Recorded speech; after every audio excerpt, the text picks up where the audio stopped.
Hi there, welcome to Business Leadership Podcast. In this podcast, I interview successful business leaders and industry experts to help you grow your business. I truly believe that sometimes a single insight can completely change your business directions and allow you to achieve your business goals. In this episode, I interviewed Angie Dobransky. Angie is a founder at RAD Strategic Partners. She's an award-winning business coach. She's a keynote speaker, and she's also co-author of her new book, Life Lessons in Success.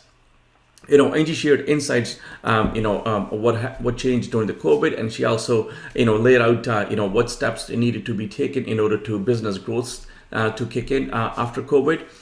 But I think you will really enjoy my discussion when she, first of all, when she shared her personal stories from her book, and also she shares very interesting perspective on what has to happen in order to this smooth transition from working remotely and working in an office. And she's been working remotely for the last 15 years, and she shared her interesting perspective, what she learned over the last 15 years working remotely, and what business leader can expect as a staff's coming back to office. So hopefully enjoying these contents, these videos. I'm always looking for your feedback. Don't forget to send me feedback and subscribe to this channel for a new video every Monday morning. Until next time, enjoy. Hi guys, welcome to Business Leadership Podcast. Today my guest is Angie Dobransky. Angie's she's coach and founder for RAD Strategic Partners, and she's also co-author of book Life Lessons in Success. Welcome to podcast, Angie. Thank you so much for your time today. Thank you. Thank you for having me. So if you walk us, our audience, through what is the RAD Strategic Partners about, and what do you guys do, and how do you help our people there? We work with businesses, usually with the owner and their executive team, on helping them to understand their vision. What are you trying to build and why? And then we really partner with helping them to achieve that goal. So mostly through coaching and training, we help them, figure out how to hire the right people, or how to create the right people, right? Hire people and mold them into what you become, help them, understand what they need to know in business, right? And help them become the person they need to be to run the business they're trying to build. I see. So these are people they just got into business just so early on in a business, or they're trying to scale up, or what stage they are in a business, different stages, or it doesn't really matter? Different stages, but the majority of my clients are actually more in this, what I would call the second half of their business, right? So they figured out how to do their business, right? And they're making money and they have a team, but now they are they need to take their business somewhere. Mm-hmm. So it's how do they make it something, right? So they have a legitimate business that runs for them, but now they're trying to create something more. And that's really a lot of times where people are looking for coaches and people that can bounce ideas off and help them think about what's the next step. Where do I want to take this? Yeah, as a person who's running a business, there's so many blind spots, right? And you need somebody to, take a look at those blind spots and help you get there much faster instead of, you trying to figure out. So where you see a lot of people getting stuck, where you see some of those obstacles where we're trying to, get over, and we're trying to grow businesses and we're getting stuck and not making a progress as we should be making a progress. Where I think the biggest challenge is people go into business because either they're good at business, so there's serial entrepreneurs that they really understand how business runs and they get into business for that reason, or they go into business because they're good at something, right? They got a craft or a trade and they build a business around it because they don't want to work for somebody else. And that works when you're a solo guy building a business. But when you want to create a company, right, something bigger, you're no longer that tradesperson, right? You're now the HR person and the finance person and and you're in all of these roles that they're not your comfort zone. So you really have to become a different leader to run the business than you were the person who started it. And people get stuck there. I mean, at some point, every one of my clients, right before they start to grow, they bring on employees, they go, well, it's all about people now. I hate dealing with people. I'm not an HR person, right? Yeah. I'm a whatever, right? I'm a plumber, or I'm a builder, and I'm like, no, it's all about the people from now on, right? Because when you run a company successfully, you work on the people, right? Yeah. The people serve your customers, the customers serve the business serves you. But you didn't start out serving the people. You started out serving the customers. Yeah, it's very, that's a great point, and that applied to my business a lot, because my business is logical. We deal with the technology. Technology is logical. 2 and 2 plus 2 is 4. But people emotional is a little bit it's messy. You have to understand emotions, you have to understand people, you have to help them out. So it's totally different skill set, for one over another one, and I think you need to sharpen your skill set and learn that piece, right? You do. I have a client who tells me, as his company is growing and growing, he thinks the biggest challenge he faces, and this is true, is the fact that he's never had a job in his life. He has no idea what it's like to be a manager, to work for a manager, to manage other people, and he's like, I recognize I'm supposed to manage and lead. I'm just not really sure what that looks like, right? So you have to change from being one thing to being something else as your business grows. And it's hard for people. So people have to pick up that skill set, either as a leadership skills or manager skills. They have to just pick up those skill set and go on a journey and just. So how big is a challenge on a personal development for a person who starts a business and now they have a teams of people to go on anytime they go in a business or they're trying to build the teams? Well, there's a big emotional intelligence piece as well, too. I mean, I'm sure you've experienced, you put your heart and soul into like finding the right employees and treating them well and grooming them and developing them. And you think you've got this great team built and then they resign. Right. Or something goes wrong in their personal life and all of a sudden they can't perform anymore. Right. Like, and it's that they're not so logical. Right. And, I don't think employees realize this. Right. But the business owners take it personally. Right. Like, and I'm like, it's just business. You don't own them. You can't control them, right? Yeah. You're more vested in, and I think we're more vested in them than they are in us. Yeah. Well, somebody giving you a few years of their life to serve your business, that's more than enough. I mean, you shouldn't be asking more than that, What else do you want? Right. But they want lifetime loyalty. You know what the small business owner wants? This is what I know they really want in their heart. It doesn't exist, right? But they want the perfect employee who shows up on day one and with very little training can do the job perfectly and then exhibits extreme loyalty and never leaves. Mm-hmm. That's what they want. Right? So in a large company, I think in the way to handle this is build a process in a company, build a process. So, people doing a job, if they ever leave, you still have a process to follow, and then you can train somebody very quickly and get a work done because you have a built-in systems, we have built-in process. I think one of the reason is small businesses don't have the process built in or systems built in, so it's very hard for them to train somebody to do the job. It's both. It's training and processes for sure, but there's also a people component to it as well. Large businesses have the ability to hire great talent when they see it, whether they have an opening or not. Early in my career, I worked for a department store that was going out of business, and I called my favorite vendor. True story. I called my absolute favorite vendor, Monet Jewelry, and I said, hey, we're going out of business. I've looked around and I would like to come and work for you. Sure. And they said, okay, we don't have anything open, but we'll make a position for you. So they knew me. They knew I had talent. They did not have any open positions. And for 18 months, what I did was I filled in for other account executives on maternity leave. Wow. Okay. Because a larger company can absorb some people like that so that as soon as there is an opening that can slide you right in. As a small business, you don't have the luxury of having extra employees that aren't really fully utilized because you're developing them and training them and you're hiring the talent and fitting them in when you can. That's the big advantage of big corporation over small business, is that ability to just hire the talent when the talent shows up. Yeah. And where small businesses, they only have a certain amount of resources. You only you can hire certain people, and you need these people to perform well, because otherwise your business just won't move forward. You don't have any. I mean, I've had small businesses that you get an employee that goes out on a 3-month maternity leave, and if there's only 10 employees in the company, that's very difficult for us. I mean, people don't really appreciate how difficult that is for a small business owner to absorb, because they don't have the extra resource to hire somebody to fill in. Mm-hmm. Right. So they're just, doing double. Everybody's doing double the work, trying to make it work. So, yeah. Whereas a big company, look, they had me. I just filled in for people when they were on maternity leave. Right. Yeah, nobody was to be. And it was so beneficial to me because during that time, I essentially got in relationship with every account in the country. Mm-hmm. So once they found a position for me, I got promoted faster because I was more connected. Mm-hmm. Wow. Interesting. So what has, how does COVID, in Canada, we have about 93% small businesses, the huge amount of small business in our country. And when these people makes a big community, definitely, so much impact happened in a COVID. COVID was not very well on our small businesses. Large businesses were okay. They had systems in place. They had a process in place. Same to your point as well. They had enough people to move the work forward. Where small businesses, they had a limited resources. Now COVID hit. One person gets sick. Two people get sick. It was very hard for them to even operate a business during this time. Where you see the biggest impact where you are and on a small businesses from COVID?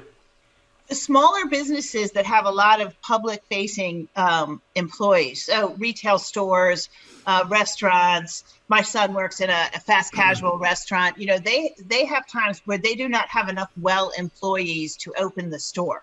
Right. Mm-hmm. So, and it's still to this day, because we're pretending like COVID is done, but we know it's not. Right. So still to this day that we do not have a single grill cook that is not infected with COVID right now, right? And it's not like they have some extra employees, but not if a third of your staff, if 20% of your staff comes down with COVID. And that's what happens when they're all public facing and they're all together, you can lose. I've had people lose. One of my clients in 1 week had 40% of their staff infected with COVID because they all were at an event together. Mm-hmm. Right. Oh. So that's a big hit to small business. You can't have 20 or more % of your staff out sick at the same time. And that's a big hit with COVID. And it's making them operate. It's causing harm in two ways. So sometimes they're operating in almost an unsafe manner. Right. We do not have enough people and we're still trying to be open. Mm-hmm. But they're also putting an awful lot of stress on their employees, which is contributing to less satisfaction with the job. Right. Mm-hmm. Yeah, for people sick and the workload's work still gotta get done, so that the workload moves to the people who are healthy. So right. that's a lot of pressure on those people that they have to move the business forward. Now I don't know what Canada's fiscal response for small business was with COVID. I know in the U.S. opened up capital that's never been available before to small businesses. Mm-hmm. And I will tell you, I can't wait to see the long-term effect of that, because my clients, all of them, have more money than they've ever had, and they're using it in the way that the government hoped people would use it, right? They're using it to hire people, to grow their businesses, to make long-term investments in being healthier businesses. So mm-hmm. that is one upside of COVID. That money was never available to small business in the U.S., and those coffers got wide open. Yeah, in Canada, same way. I think there was a lot of compensation from a government, but definitely it doesn't get in the hands of right businesses sometimes, because there's so many checks and balances, right? So and sometimes those checks and balances not right. Right. Well, so what happened, because it was an emergency, they took down all the checks and balances, which means, of course, there is some fraud. But I can't even worry about the fraud, right? Because the truth is, I can see the larger good because they couldn't do checks and balances because they closed people needed the money today. Mm-hmm. So because of that, I think the long-term good will be there. Okay. So business owners who are gone through this COVID, it definitely on a personal level has been very hard on themselves and the families and then, their staff's family as well. Everybody's struggling with the health issues. How difficult the time's been, what do you see from a coaching standpoint that, business owners who are working hard, they were trying to grow business and all of a sudden everybody's not feeling well. On a personal level, it kind of bring your morale down or give you time to think about, hey, are you in the right business? Are you moving in the right direction? How does that impact the business owners who try to grow businesses before? I think COVID is it's a great pause. A long time ago, when I still worked for Liz Claiborne in corporate America, my father had a stroke and I had to take a 12-week leave of absence, right, to take care of him. And it was this, when you take 12 weeks off, right, all of a sudden, you reconsider everything in life, right? Mm-hmm. And I came out of that experience a totally different person than I went in. My priorities I left my job soon after. My priorities changed. Okay. And I see that with COVID. All of a sudden, the world paused and everybody got to, look at all the people that quit their jobs and said, I'll freelance. I don't want to work they paused and they said, you know what? This isn't for me. And if you paused in your business and you thought this is too hard, maybe it was, right? And it opened the door for you to go somewhere else. But so I've been in business 15 years as a coach. So I've been through the Great Recession. And I will tell you, my clients that went through that 10 years ago, man, they were so prepared for COVID. They made smarter, faster decisions. They were so resilient, right? They were ready to handle whatever, because they'd already been through a tragedy. So if your business is not, more than 10 years old and COVID was your first tragedy, right?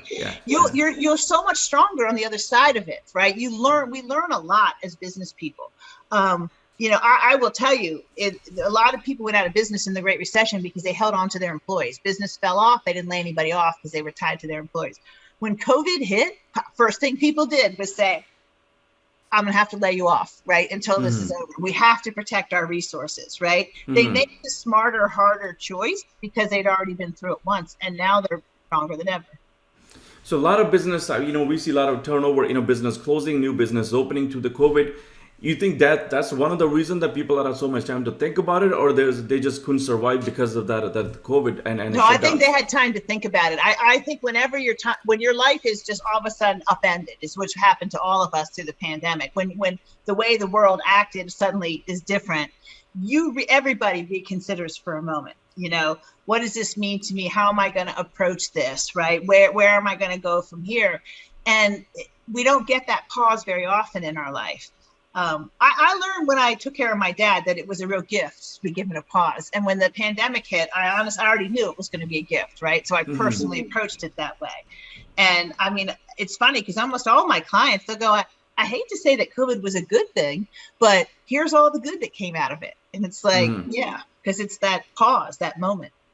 But it also affected the job market as well. A lot of people working on the jobs, they also had the same opportunity for a pause, and they probably thought, maybe this is not the right position for me. I got to find a different position. Yeah, my clients are definitely, some of them experiencing much higher turnover, right? And everybody's experiencing difficulty hiring, right? Because people aren't just looking for a job. They're looking for the job that they want. And so as an employer, you have to figure out, why would anybody want to work for me, right? And make that attractive. But let's talk about the ones who are still committed to the businesses after this. They have more opportunities that they had before, I guess, before the COVID, right? First of all, they had a pause and they're still in the right business, what they were doing before, but the competition may be closed, and they have opportunities that they can take on. And all the use of technology opens up opportunity for people. I mean, truly, I have been trying. I was about 70% virtual before COVID, but I've worked virtually since 1995, but I was trying to be 100% virtual because I want to go live on the beach in Mexico, right? And in my head, I'm like, I've never quite figured out how to do it, right? I had many approaches, and then COVID hit, and overnight I was 100% virtual, and I was like, oh, look at this, Mexico, here I come, right? Like, so that's an opportunity, right? I have a client that's in the construction industry that the majority of his team is not local. So the only the people that all the planners, all that, they don't really need to be on site. So why do they need to be local? So he can hire the best talent anywhere. In fact, I believe that I'm 100% sure that some of them are in Canada, some are in US, and some are in Mexico. Yeah, if you have to work remote, doesn't really matter. You are in the same state or same city. It could be anywhere, right? Now you can pull people from different areas. As long as you can work, they've studied this, by the way. Physicality does not matter in our ability to work together as a team, right? So you and I can work together effectively as a team in two different places. Time, synchronicity does matter. So as long as we can work in the same time, we can work together. I see. So what about those people, business owners, or they're trying to bring the staff back now? It looks like, I don't know where you are, but in Ontario, we finally open up and remove all the limitations. There's no capacity limits left, business allowed to open, and people trying to bring those staff back. And, some of them getting a pushback, some of them, bringing them back. What about those business owners? What are your thoughts on those? One of my clients is that I work with the federal government, and they are going to bring their staff back, and none of their staff wants to return. And I had a client, and I was talking with them, and I said, okay, so you've got people who've been doing their jobs effectively from their home office for 2 years. And we know that gives them 3 hours a day extra because of commute. So they got 15 hours a week time back, and it cost them about $600 a year to commute. So $500 a month, $6,000 a year to commute. So they just got a $6,000 raise and 15 extra hours a week. And that's worked fine for everybody for 2 years. And so now you're going to tell them to give it back. Mm-hmm. And I said, you better make sure there's a reason they're in the office. Mm-hmm. Like, if they're going to come into the office and sit at their desk and do the exact same thing that they did at their desk at home, they will leave. Mm-hmm. Like, realize I took my first remote job in 1995. Within about 30 days of going remote, I knew never again in my life will I have a job where I show up at an office every day. Mm-hmm.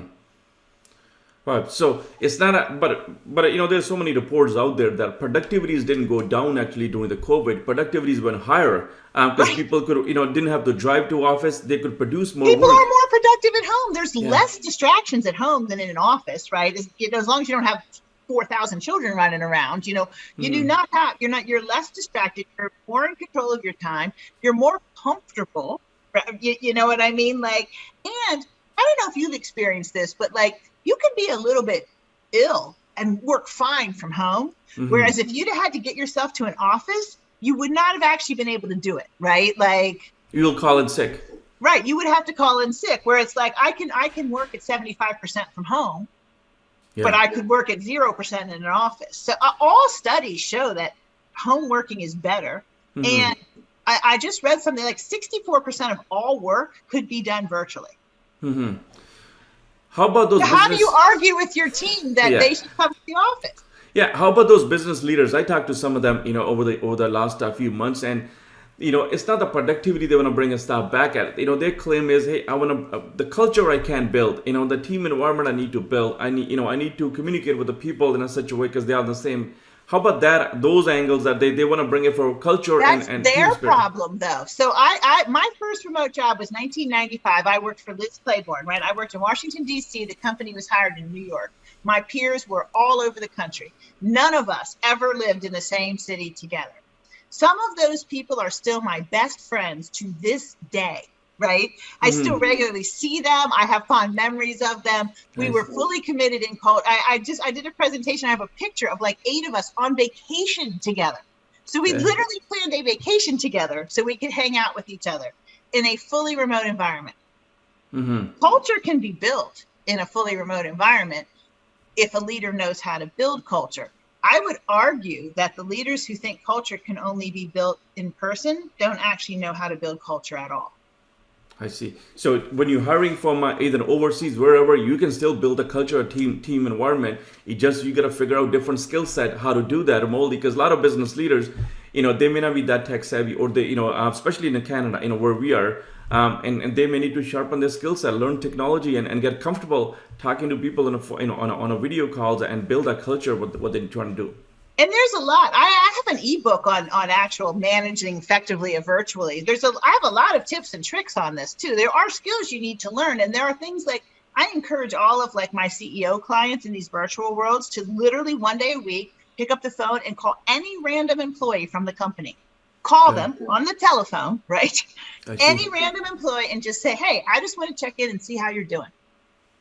Mm-hmm. Those conversations have not only built culture, but what has bubbled up, what we have learned, right? When you open up the door for an employee to just tell you how they're doing and what they think, the suggestions, the improvements that come from those conversations are priceless. Yeah. But like CEOs aren't used to the idea that nobody's just going to walk by my door and pop in. If I want to get to know my team, I'm going to have to reach out to them because they're not down the hall. They're, across the state or the country or wherever. Mm-hmm. Yeah, some of this, because some of the people at home, they're definitely going through a lot of situations that our employers may not be aware of, health issues or family issues, somebody's family's not doing well, or other financial issues. They have a lot of stuff they've gone through over the COVID, and I'm sure some of them still going through it. And if you're not aware of those issues people dealing with, how would you coach and how would you help those people? So that's an interesting point when it comes to building culture, right? Because here's the thing, it's a lot more intimate. You know me a lot more actually on this video call than if I was showing up in the office in my work uniform every day, right? Because you can see a little corner of my house, right? Yeah. You can actually tell from our interactions that I'm probably in an office and it's peaceful because there's never any distraction, right? Yeah. But if I was like in a corner with a gargantuan mess behind me and there were distractions going on all the time, you would have just learned something about me that you would have never figured out in the office. Yeah. Right, which is that I'm not in as full control as I'm pretending to be, and that is surely affecting my work. Mm-hmm. Very interesting. What else? Any other tips you have for business leaders? If they need to definitely connect with the employees, wherever they are, they need to communicate. They need to stay in, be very close to and make sure that they can help them, coach them, and lead them to the performance. You know what employees really want? Employees need to make enough money to live comfortably, right? Not exceedingly comfortably, but they need to have their basic needs met. So you pay a fair salary to your team, and you make them feel like they need to understand your why. Why is this company in business? And I don't mean why do you do what you do, but why do you even exist? And what is their part in that? And that's what your role as a leader. Your role as a leader is to understand why did you create this company? Why does it exist? And make sure that everybody on your team understands that as well, and why they are important in that existence. Mm-hmm. And when you think that way, that's how you have a great team. Yeah, no, that's a great point. I happen to hire a lot of younger staff. These people have a 5 years experience, a 6 years experience from university. I find that these younger people coming out of university and colleges, they actually almost demand that they want to know what your why is. It used to be nice to know that, but they're looking for that. It's a lot more important to them than I think that our generation, my generation especially, or our generation before. The generations coming now, from school, they need to know that. They want to know who they're working for, and also one step further, they also want to know where you stand on a social issues. Some of them are very important to them. Well, I just before this call, I had a coaching call with a client where she said, more and more, I'm just thinking if people don't fit in with our culture, we just shouldn't hire them, right? And I said, no, 100%. I said, and as a liberal, I said, you can go, we shouldn't have any bias, everybody's equal. I said, but that's not actually in conflict with, if you're not like us, you don't fit here, right? It is about saying, this is who we are, this is why we are. And if this matters to you, you'll be a great fit here. And if it doesn't matter to you, it's never going to work out. I mean, in my corporate days, I knew why those companies existed. I knew why what I did mattered. I had somebody tell me one time, because I worked in fashion, and somebody who knew me said, you're really smart. Why are you wasting your time working in fashion? You should do something important. So literally said that to me, because, people never think about what they're actually saying. Yeah. And I gave like a 15-minute dissertation on the importance fashion and the number of jobs we created and our role in the economy and how we empowered women. And, so if your team members can't do that, you haven't done your job as a leader. Mm-hmm. Yeah, because they don't understand really why you're in a business. Right. Wow. Interesting. Wow. So let's talk about your story, Angie. How do you get into coaching people and guiding people through their journeys? If you talked about your background, I know you already mentioned that you were in the fashion industry. So how did you get into coaching people? So I spent 20 years in fashion. My dad was a letter carrier, and he very much was, I'm going to go to college and you get a job and you have a career and you do that, right? So that was my mindset. So I went into fashion and I was doing that. And I had it was wonderful. Fantastic. I got to see the world. It was great.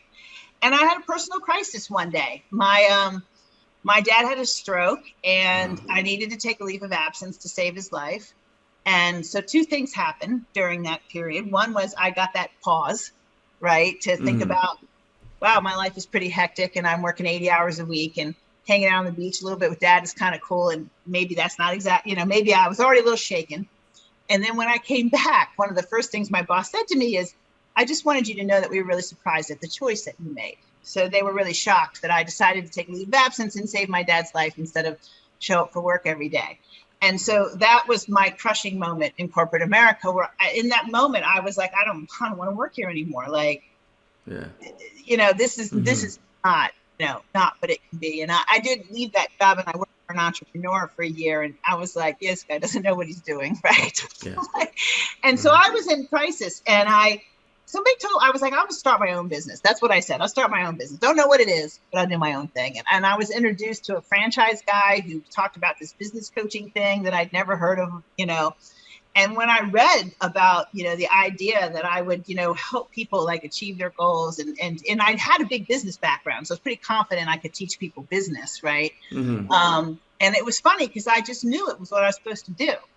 And I gave the material to a friend and a parent and they read it and they go, God, that sounds just like you.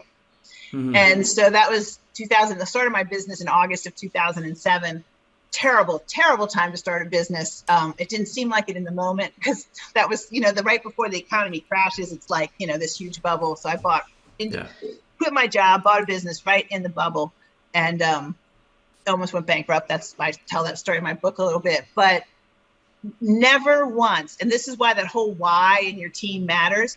During like the hardest time of my life ever, because I'd really never failed at anything, and I really was failing early on in business.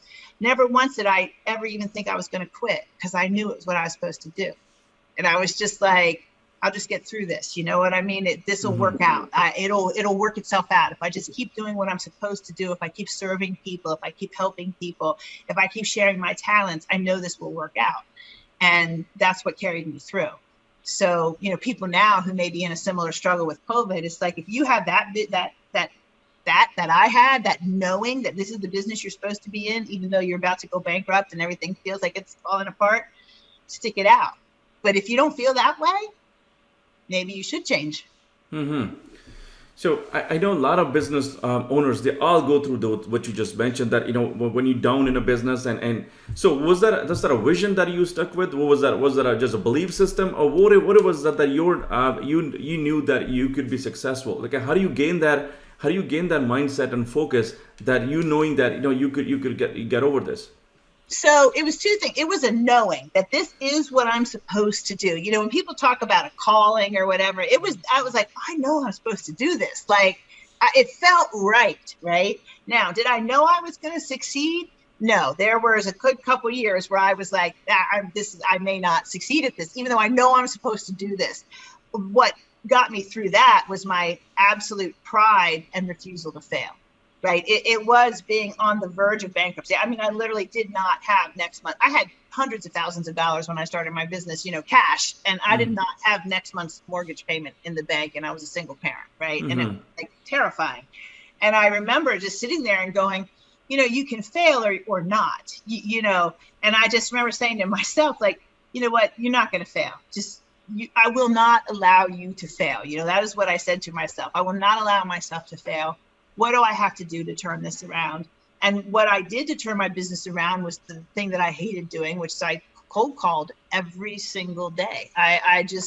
Every single day for 30 days, I made at least 10 cold calls to business. I'm literally like open phone book, and I made like $16,000 that month, right? In recurring revenue, right? Nice. And it totally turned my business around. But it was that moment of going, I refuse to fail. That turned it all around for me. And accepting that, did the recession make it really difficult? 100%, right? And did having like half of my money disappear overnight when the market crashed hurt? For sure. But if I had cold called every single day from day one of my business, I don't think I would have been in that place, right? So no matter what market environments were happening, it was only me and my actions that could save the business. And it was understanding that, I think, that helped me to make it turn around. I heard a quote somewhere, I think from Grant Cardone, and he mentioned that you only fail if you quit. If you never quit, you never fail. Well, right. Although I have had some, that's true, but I have had some business owners that I have, early on said, this is not going to work. Like, you're too deep in, you've made too many mistakes. The hole is too big. And I've seen people, I agree, like, hang on. If you know you can make it, hang on, don't quit. But I've seen people really cause themselves harm by not quitting soon enough. By when it was too late to save it, just refusing to fail and ended up failing bigger. So did you have a plan to work on when you got into business, Angie, or was it simply just on an instinct, hey, listen, this is what I got to do to be successful? Or did you have a plan, you built in a plan, hey, I'm going to work on this plan? Oh, I'm pretty plan oriented. I came out of big business, and I'm a mathematical thinker anyway. So pretty much everything in my life I'm a real free spirit, which is true, but nothing is spontaneous, right? Right? Like, it's I follow my free spirited dreams in a very systematic way, right? I see. So I will tell you, my business ended up looking nothing like the plan that I started. When I started my coaching business, I actually thought I would like coach people for like a year. And then, I came out of big business. So I had this vision. I'd have this, coaches working for me, and I'd run this company, and like I started coaching people, and I was like, yeah, you know what? I just want to coach people. Like, I just want to do this. I don't really want to have a big firm of people working for me. There's so much satisfaction in working one-on-one with business owners that's what I want to do. And so that's my whole business is basically that. But you were solving a different problem. When you were working for a corporation, you were solving totally different problem. And when you got in a business, it's a different problem you're trying to solve. So how do you learn the skill set that needs a different problem you need to solve? I brought the big business skill sets with me. So I'll tell you the big business skill sets that I brought that people who have never worked in big business don't bring into their small business: real-time data tracking. So I track the numbers from day one. How many calls did you make? How many appointments? How I could tell you from day, every day, looked at the numbers. Small business owners never look at the data. But I came out of a data-driven. So I try to make my decisions data-based. And I also did a lot of test and measure, right? So like, I would test a strategy. So I didn't spend all my money on one marketing strategy. It's like, let me go try this and see if it works. So I learned that from my big corporate days, right? Like you test things, and then when something works, you keep doing it. And I was also, I think, much more willing to walk away from marketing that didn't work, because in big business, you run a test, and if the test fails, you don't do it. Yeah. I see a lot of small business owners run a test and the test fails, so they keep trying. And sometimes they don't have that much resources to do all the testing, right? So they simply have to rely on something, something's already worked for one business, and I can use the same kind of idea. But if they track their data, they'd figure that out quickly. So like, I figured out something really early on in my business, and I haven't done this strategy in a while, but I'll bet you these numbers still hold. Okay. Yeah. So on LinkedIn, I had a little strategy. I could reach out to 10 business owners, and I could send them a message that said, hey, we're connected on LinkedIn, but I haven't met you. And I'd like to know about your business and tell you about mine. Do you have 10 minutes for a phone call? That was the essence of the message. For every 10 of those that I sent out, 3 people would agree to the phone call. And for every 3 of those 10-minute phone calls, 1 of those would turn into an actual sales, meeting later. Okay. So if I needed a prospect, all I had to do is reach out to 10 people on LinkedIn. Now, I knew that from testing the strategy and measuring the data, and very reliable. 10, 3, 1, right? And it's funny, one of my clients used to work for Merrill Lynch, and when she went through their training program, they gave her the phone book, and they said, here's the deal: 300 calls a day, 300 dials a day leads to X number of live conversations, which leads to X number of appointments, which leads to X amount of business, right? See, small business owners they're not tracking the data, right? So it's like, I spent 3 hours on, social media every day. Yeah.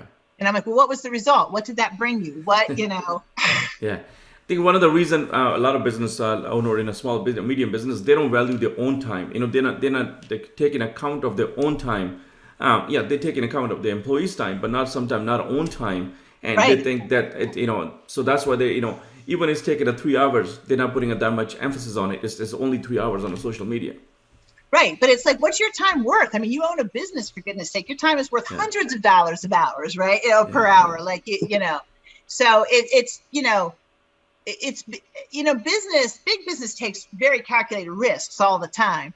And small business, they don't do the calculation. And then they're afraid to take the risk. And it's like, well, if you just do the calculation, you could take educated, smart risks that over time would teach you what you need to do in business. So I think it's one of the skills that, I find, I think a lot of business owner, you're not going to be expert at everything, for HR side of things or a lot of other purchasing or marketing or sales, you're not going to be, expert in all of those areas. You need to bring those expertise as you grow a business so you can keep growing your business. But I think a lot of business owners hesitant to bring those expertise in as they grow a business. And that's why they stale, because, even though you're doing marketing, but if you don't bring expertise in, you probably still have a lot of blind spots. I think part of it, I mean, in the beginning, they don't have the money to bring in. We all know that, right? In the beginning, we have to be jack of all trades because that's all the money we have, right? Yeah. But then, you should be hiring people to fill in as soon as you can, right? That's how you, but then it becomes fear, right? Like the thing that I see my clients have the hardest time giving over that they should give over is the finances, right? So the guy that's been paying all the bills, I have clients that should certainly have a CFO, at least a part-time CFO by now. Yeah. And I tell them that all the time. And they're just like, yeah, but I'm afraid to turn the money over. And it's like, yeah, but you're wasting. That's not your expertise, right? Yeah. Like, If you would let somebody who had expertise actually take care of the money, they'd probably use the money better. Like, or they'd make you recommendations, right? They would, but it's trust, right? And fear, like. Yeah.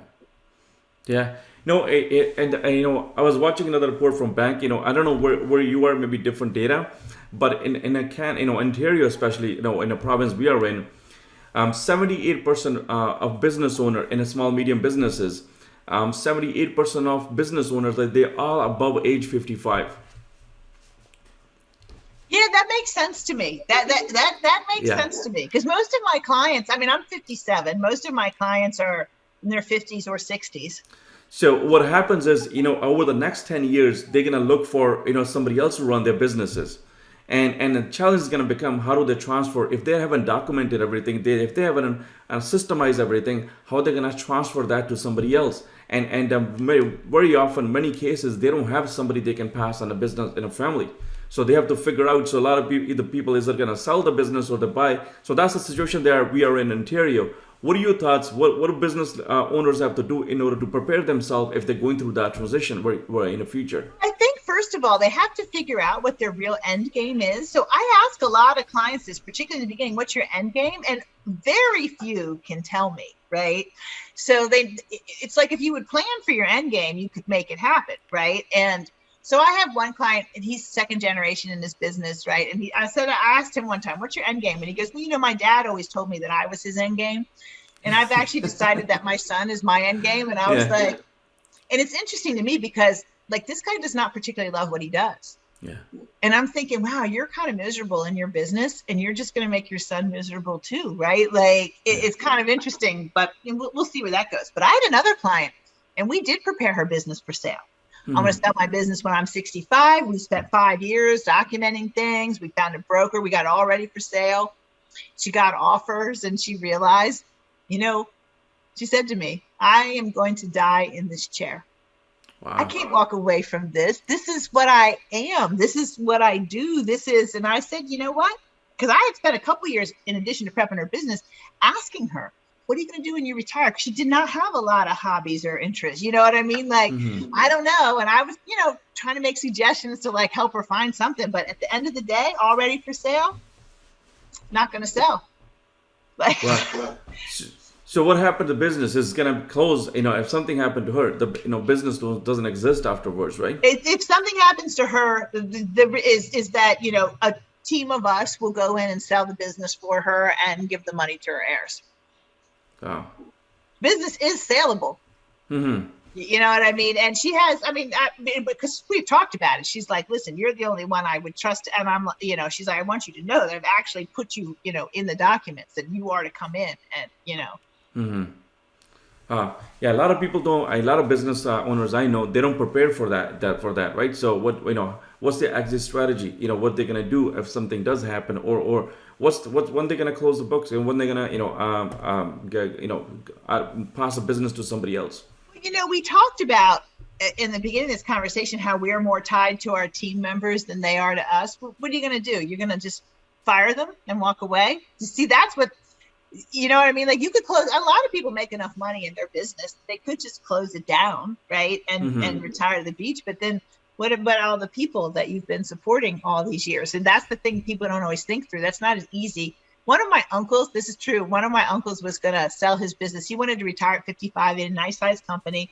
And his plan was to sell it to the employees at age 55 and retire. And so at age 55, he said, hey, guys, this is fantastic. I'm going to sell you all the business. And basically they said, we do not want it. And he worked in that business until the day he died, because he was like, I've supported these people all their lives. But because don't you feel an obligation to the people that work for you? Like, well, you do, but definitely, if your health is not to the level, what do you have to transfer the business to somebody else, right? So, how do you? Why you should always have this plan in play. I mean, I have had a friend that owned a business that died very quickly and unexpectedly. This is 2 friends of mine, one had a pancreatic cancer and died within 3 months. And the other had a heart attack while driving his car and then went into dementia and died 2 years later, having never left the hospital. Those businesses did not survive that, right? Even though if they should have been able to, right? But they hadn't taken the steps in play to allow somebody else to come in and take over the business. And so, the businesses died. Their families ended up with, those were valuable businesses that their families ended up with nothing because the business couldn't survive their sudden death or their illness. Yeah. Now, I have another client who has passed away since I started working with him, and his business will survive in perpetuity because he didn't know he was going to die when we started working together, but he was ready to walk away. And we made a plan, he brought in people, he developed new leadership, he created a company that will, has and will continue to survive without it.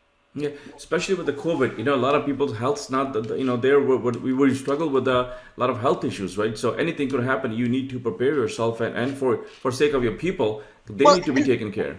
And the reality of long COVID that nobody's talking about. I have more than one friend that's fairly, disabled now by long COVID. And, as a business owner, that could be the case, right? And if you're suffering brain fog and you can't run the business the way you used to, you need to be able to think about, having that business run without you. Yeah, who else is going to be able to run a business, right? So, when you're not in an office, I think one of the best testament to this is, if can you take yourself out of business and business can still operate? If you get into that, if you can run a business without you, and then you're in a much better position that if something does happen to you, you can replace yourself with somebody else and they can still run your business. Well, there's another piece to the building the business that can run without you that nobody talks about, which is if the whole business can run without you, then you can spend 100% of your time in your flow. Whatever it is that you do best, you just spend all your time doing that in the business because everything else in the business gets taken care of. You don't have to be the jack of all trades, wearing many hats, stretching yourself thin. Whatever you're great at. My business is pretty automated. I spend almost all my time creating content, coaching with clients, or doing interviews like this. This is my flow, right? So I'm happy if I could spend 30 hours a week doing that stuff. Life's great, right? Yeah. Well, that's a huge value to the business as well, right? So, you're still putting a word out. You still telling people, what do you do? And who else is going to do that if you can't do that, for yourself? Right. Very interesting. So let's talk about businesses. COVID looks like, we opening a businesses again. We go getting back to people get up, bring their profit again. They got to work hard at business. Bring back to maybe they came up with a new product or new services during this COVID, and they got to work hard to bring those profit. And at the same time, they got to take care of people. So what do you see? What they got to do in order to get back into businesses, get back to that, what they were doing before, and bring it back? I think the first thing is everybody needs to let go completely of the concept of going back to normal. Okay, this is normal. Where we are right now, normal changes all the time, right? It's funny because the world we live in today is absolutely nothing like the world that I grew up in. You either, right? Not the same. Not the same. So the idea of going back, because I can't wait for things to get back to normal. I go, which normal did you want to go back to? Did you want to go back to the 80s normal? Did you want to go back to the 90s? And they would just laugh, right? Yeah. So first of all, before you're ready to go back, recognize you don't want to go back. What you want to do is actually go forward into the new future. And you need to recognize the new future that COVID has exposed, right? Which is number one, employees want more meaning and satisfaction from their job. So you better be able to give that to them if you have a team, right? We are more digital. We are more technology. We are less in person. That is the future. And so you think about that for what that means for your business. Some businesses are more in person, some are less, but you better be using the technology. I don't know about you, but I do not want to do a lot of things live ever again that I used to do live. I prefer to do them digitally now, right? I prefer to see my doctor digitally, right? Like if you don't need my blood or to look inside my body, then I would just rather sit like therapy. Yeah. Nobody's going back to live in-person therapy because it is so much better to be able to do therapy at home where I'm comfortable. I can do it on my lunch hour, right? Like there are some businesses that used to be live that are not going to be live anymore, right? And so you need to think about what's the best way to serve this, right? And then when you throw hybrid in, that's just a complicating factor, right? Because I don't know about you, but if you've ever tried to do an event that was both hybrid and both virtual and live, it's like 4 times the work of doing either an entirely virtual event or an entirely live event. Mm-hmm. So, Yeah. that's a a hybrid team is harder than a full virtual team. Yeah. Mm-hmm. Right. So Mm-hmm. you really need to think about where are we going, right, as a future, and what does that mean for your business, right? Like, and what are the signs? Did COVID help your industry? Because if so, ride that wave up. Or did COVID deal a death blow to your industry? I have a lot of friends. My son is in the restaurant business. My husband is a printer, but he works with I have a lot of friends in the restaurant business. Their business is never going to be the same. Mm-hmm. Their restaurant were in this like peak renaissance right before COVID hit. That's done. That bubble just got popped, right? So like they need to think about what does that mean for them and their business, and not expect that it's going to suddenly be like it was in 2019. Mm-hmm. You need to be real about where your business is going and plan for that. And then we all thrive and succeed. Yeah. So the business who got impacted, the business got down a little bit, the COVID, they may have to come up with a new product, new services to pivot, to align with what's a new norm is going to be, right? So, and include more technology, include the items you just talked about. And more options. One of my husband's clients is a very high-end restaurant in DC. One of the top restaurants in town. One of their restaurants has a Michelin star. Let me tell you, their carryout was like nothing you've ever seen. And I saw the work that my husband did on packaging for it and stuff, because they have this, I don't want to throw their name out there, but they do this at home. And basically you get this amazing meal, like in this amazing container, right, with these instructions for how you heat it up and have the most amazing meal you've ever seen. Mm-hmm. They're not going to do that. That's a whole new brand now that will carry forward forever, right? So that sits alongside their restaurant business, right? Because they recognize, wow, people really love carryout, right? Like, and fine dining is not set up. It's not set up for carryout at all. They don't even believe their food should be carried out because of the way it's presented. But they solved that, right? They said, well, people want carryout. We want good quality food. We don't want to less. How do we do that? They worked it out, and they spent honestly months figuring it out. Mm-hmm. Well, good for them. At least they got a new product, to new customers to serve, and I think a lot of restaurant business or a lot of other business, they figured it out how they're gonna deliver product or services, or just how they're gonna deliver food to the people. I think that's gonna be part of the big part of the business going forward. And even retail. I haven't been in a retail store in forever because I have no intention of getting COVID, but I have been doing regular business online with retailers that I just met during COVID that I love, right? That I'm like, this is just where I order from now, right? Because I found this great company that does this, and they figured out how to ship it, and they give me and it's like open the world for me, right? Because I can buy, I'm an old retailer, right? So I'm not a big Amazon shopper. I want a curated collection from a brand that I trust. But they've all figured out how to do that online. So now the whole world is open to me, right? And I was thinking about how easy it is to just buy what I want online now from trusted retailers, rather than spend, say, a whole weekend driving around from store to store to store trying to get what I wanted. So I had a discussion with somebody from a Chinese market, and they're saying, that the retail has changed a lot in a market in China where. It used to be retail. If it's for example, if it's a furniture store, you go and pick up furniture what you want.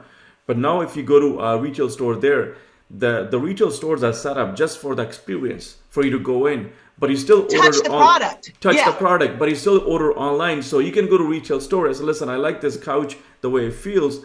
They're still gonna tell you they have a big dashboard in a terminal in their store, and they're gonna say, okay, pick the color what you want, order it, and that our online store will deliver to your home. I bought furniture during COVID, right? And here's tell you exactly how I bought it. I went online. I looked at all the stores. I looked at them. I found something I liked. My husband and I drove to the store. We went and sat on the couch. Yeah. Okay, we like this. The salesperson came over. Do you want this? We said, no, we don't need any help. We got it back in our car. We drove home. We ordered it. I'm like, I don't need to interact with you. All I needed to know was, does the couch feel as good as it looks? Oh, it does. Great. Right. And I don't want to deal with you, salesperson, because I can just place a few buttons online. It's going to show up at my house just as quickly as if I had to deal with you. Wow. If that's the direction we all going into, the retail's getting into for the experience, then what happens to all the big stores and all the big, the box stores? So this is funny because this, in my opinion, is where it goes back. See, I started out in department stores back in the heyday of department stores when they were all about service. Department store was all about the experience. And then they got into a price war with each other and they could no longer offer the experience. And then they were just selling on price, which is where the big box store said, oh, we'll just do that, right? But now what I want in my retailer is an experience. So it goes back to, you don't just hire any monkey to operate a cash register. You hire your team, you train them in your product, you get them to understand it and to present it, it changes the nature of the work, doesn't it? Mm-hmm. Definitely. You need a more higher skill maybe just to take care of a customer, and not just anybody you can hire just to ring the numbers in, right? Yeah. It's a whole different skill set. Wow. Definitely, that changes that landscape of architecture about the big malls and big stores. What are we gonna do? If all you gotta do is provide experience, you could provide experience in a much smaller store compared to the much bigger stores. There's a lot of inventory stored. Well, I mean, the malls have been dying for a long time, and they used to be all full of stores, and then they got all full of restaurants, and then for a while they tried. You see how the malls are trying to become experiences rather than collections of stores. They've been trying to reinvent themselves. I mean, I've been out of fashion almost 20 years. So they've been trying to reinvent themselves more than 20 years, right? Yeah. Right. To find the solution that works for them, and same with office buildings. Look, not everybody's going back to the office. Mm-hmm. Employees are going to revolt. So maybe half your office building now needs to be residential. Yeah. Those are big shifts. And I mean, people don't think about this, but I had a client that made a lot of money on a business that served nothing but breakfast and lunch to office workers, right? They had 10 delis downtown in office buildings, right? Made a lot of money. Well, what do you think happened to them during COVID? Yeah. Not there. Nobody's there. And still nobody's there. Yeah. So that business model doesn't work anymore. But how now everybody goes back to the office, how are they getting fed? Because all those little delis closed. Yeah.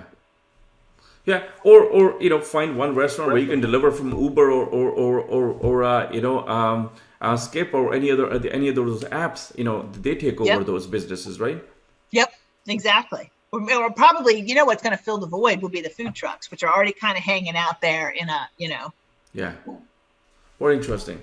So business leaders who are watching, Angie, and what any thoughts for them? What can they do? How can they prepare themselves? There's still time. We almost getting into second quarter of this year. What can they do to prepare themselves? How to, what they need to watch out for the coming time? Move forward, never back. Right. Yeah. Understand why you're in business. Business is way too hard if you don't have a really deep reason why your business exists. It's easier to have a job than a business. So understand your why and make sure your team does. Right.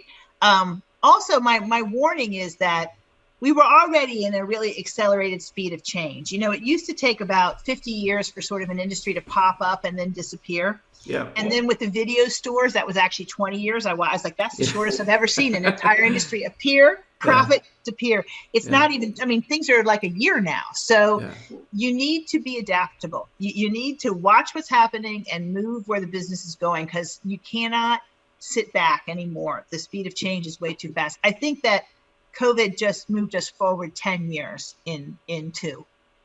Wow. So speed of the business, the change is much faster than it was before, I guess, right? So it's much faster, and the acceleration of decline will be faster, and the opportunities are also greater. But you got to grab them. You have a less long window to feed off of an opportunity.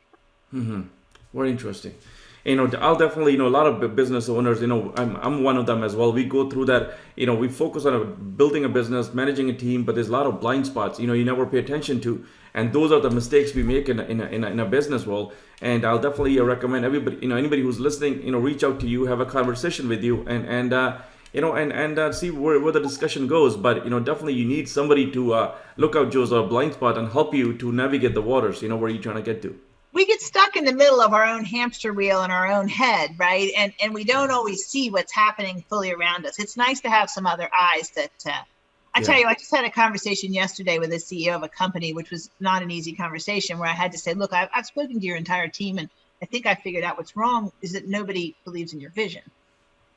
Like they love you, they love the company, but they don't believe in your vision. And so this is the problem, and it started, and we started at the beginning of the conversation. Wow, it's really hard to hear, and by the end of the conversation, I feel really good that we have a plan to address this, right? Like, that's just the amazing thing of working with a coach or an advisor, somebody that'll tell you the real truth in a way that to help you, right? Not to hurt you. Because most people would never tell you the real truth, and then you can't solve the problem.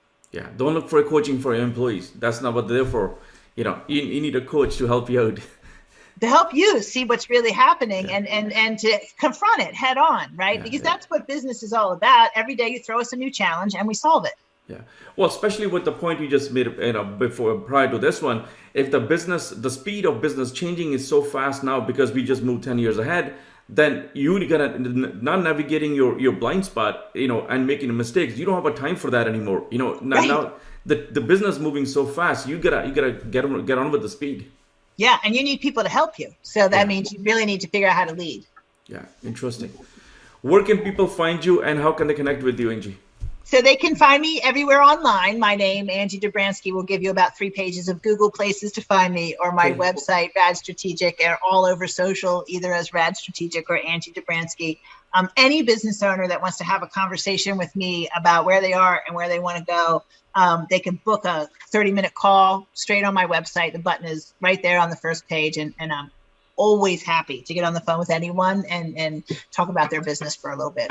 Yeah, I'm gonna include all the links in below this video as well. And where can they find your book? It's an Amazon or website. Where can they find it? It is my book. It does have a website, lifelessonsandsuccess.com, or it is on Amazon, Life Lessons in Success, Wisdom to Win the Game. I should probably hold the book up. Here we go. There you go. Nice. And Barnes & Noble, everywhere books are sold, essentially online, you should be able to find Life Lessons.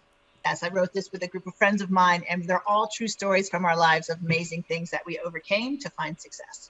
Very interesting. Yeah, I'm waiting for my book. I think it's going to arrive today, and I'll definitely share my thoughts with you. I have to follow back with you. I always like to figure out, so we're wildly different people. We're 36 people from all around the world.